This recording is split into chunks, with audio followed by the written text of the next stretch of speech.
My Lords, I have 3 brief points to make and 3 questions for the Minister, and I hope in giving them to avoid the hysteria noticeable in some speeches this evening.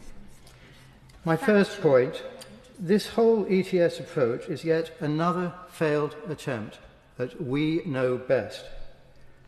I could give many possible examples, but perhaps the most interesting recent one is that with the recent collapse of scenario RCP 8.5, on which much of the climate catastrophists' claims have been made over the past couple of decades, with the complete collapse as being agreed as no longer plausible, those claims, those catastrophist claims, can now be seen as having been disinformation, my Lords. A good reason for the noble Lord Deben to understand why change is needed. A second reason, by 2050, despite the net zero words, 50% of aviation fuel will still be fossil fuel.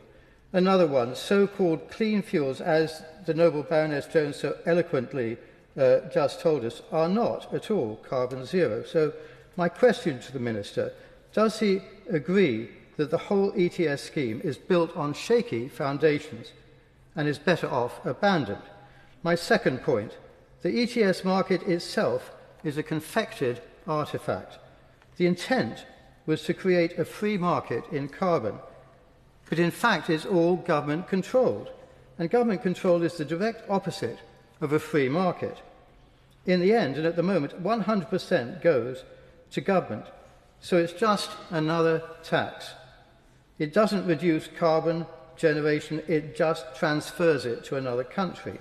Economic activity here lower, economic activity elsewhere higher. So will the Minister accept that ETS is in essence another way of generating tax to pay for more benefits, in the words of one of his own MPs?